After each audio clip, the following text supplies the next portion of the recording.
I'm Richard. And I'm Gary, and these are our incredible stories.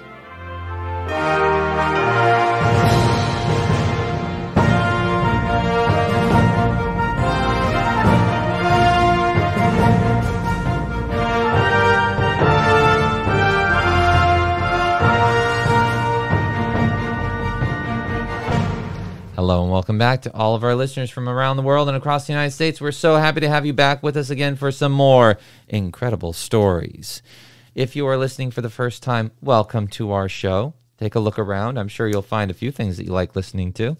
And if you are really enjoying what you hear, well, guess what? You go ahead and hit that like and subscribe button, and you will be treated every single Friday to new episodes of Incredible Stories with Richard and Gary. And also, if you think that you might have a friend who also enjoys listening to some very entertaining stories, why don't you go ahead and, send them a little link to our stuff on social media, or, maybe share it with some friends too, or family members, whoever. And just, you can put it on your Twitter, Facebook. I mean, pretty much anywhere that you would, gather online to chit-chat with people. All right, that being said, let's go ahead and move on into what we're going to be talking about today. What are we talking about today? Well, Gary, once again, we're into American history.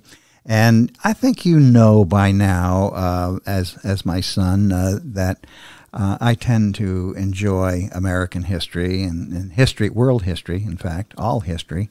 And all you have to do is look around at the books in my library, and I think that's proof of the pudding, wouldn't you say? Oh, I thought you were going to say because you live in a museum. Well, because folks, as I look around me, all I see on the walls are documents. Oh yeah. More documents relics. And relics. The shelves are adorned with vintage bottles, chunks of walls, and old books and pieces of carriages. Oh, there's a saddle over there and an axe that's rusting in the corner. Yeah.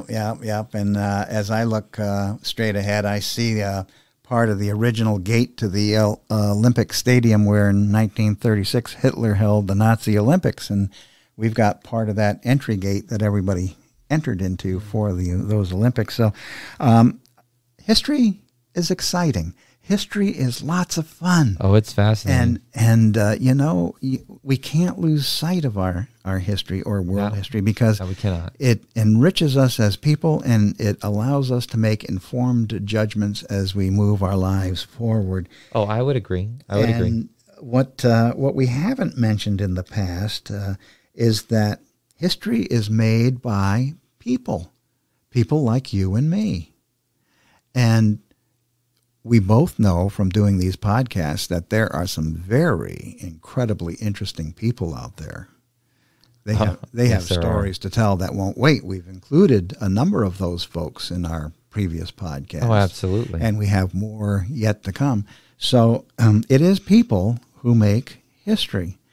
And so tonight I thought I would focus in on somebody who was important in our history, but pretty much unknown and almost forgotten. And he was such a nice, wonderful, gentle man that I thought we would just pay him a little homage tonight. So not incredible, but maybe a little more heartwarming than incredible. What do you think? Well, let's find out who it is.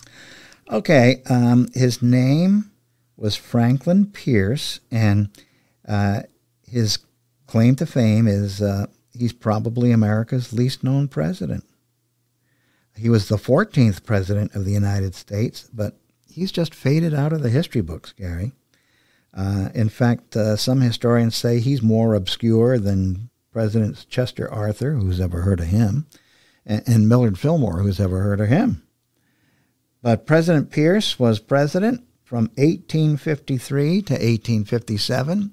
Good one. And even though nothing important really, according to historians, happened during his term, you'll note that his term came the decade before the violent Civil War, which tore this country apart. Oh, man. So he missed that by less than 10 years. The only thing that happened during his 4-year presidency, Gary, was there was a financial panic, a brief financial panic, but that was it. One of the reasons that Franklin Pierce is so forgotten is because he was very, very sad throughout the stay in the White House. Mr. and Mrs. Pierce arrived at the White House just full of gloom. Oh, no. What happened? Well, their young son had been killed in a railroad accident less than 2 months before he was inaugurated president. Oh, that's terrible. So when he was inaugurated president on his first day, his young son had been gone less than 2 months. Ooh. Yeah. And so there was no joy in Washington, D.C. when he took office that day. And Mrs. Pierce always dressed in black while she served as his first lady for the 4 years he was in the White House. Really? So the mourning continued for 4 years at the loss of his young son. And we know as parents that losing a child is something that's unfathomable. It's something that should never happen, and it's capable of inspiring the greatest level of grief. Of course. So during his administration, I mentioned the Civil War was about to erupt, and at this time the nation was divided into two factions, the North and the South. And Franklin Pierce's Secretary of War was a fellow by the name of Jefferson Davis. Jefferson Davis would go on, Gary, to become the president of the Confederacy a few years later. Really? Mm-hmm. And he does hold a few, Pierce does hold a few claims to fame. He was the son of a governor of New Hampshire, but more importantly, he was a surprise presidential candidate. His name, Gary, didn't even get entered as a possible candidate at the Democratic Convention until the 35th ballot. Wow. I mean, we have never seen that many ballots since in a Democratic or Republican presidential convention. That's quite a few. So 34 ballots before anybody even thought of Franklin Pierce. And then he was named on the 35th, but no, they couldn't get their act together, and so he didn't secure the nomination until the 54th ballot. Gee, money. They did not know who they wanted as president back then, that's for sure. Clearly. Mm-hmm. So he was almost the accidental president when you think about it. Now, poor guy, when he arrived at the White House, his room wasn't ready, so he has the honor of being the only president who spent his first night in the White House sleeping on a mattress on the floor. Oh. So he starts off his presidency in a very sleeping on a mattress on the White House floor. Right, in a very sad way, and then he gets to his new house and has to sleep on the floor. The people's house, and he has to sleep on the floor, on a mattress on the floor. His room wasn't quite ready. Wow, who was slacking off that day? Mm-hmm. And then on his first day at his inauguration, poor guy, he decided instead of reading his presidential address, inaugural address, he'd go ahead and just kind of ad lib and speak off the cuff. Well, that never works out for anybody. Nope. The crowd of 80,000 dispersed before he was even finished. And so, wow, poor guy, he just watched all the audience just walk off and disappear at his inauguration. Oh, that is not the way to start your presidency. No. Can you imagine how this poor guy must have felt? I really feel sorry for him. I feel even bad today. for him too, but I mean... he lost his son. He slept on the floor. Nobody really wanted him for president. It took 54 ballots before they decided, well, let's go ahead and use him. So they settled on him. And then he gets to the White House. He has to sleep on a mattress on the floor. He goes to deliver his speech. Nobody wants to listen to it. And he couldn't even be considered a military hero because he was a general during the Mexican War, but during the charge at Veracruz, his horse fainted. Wow.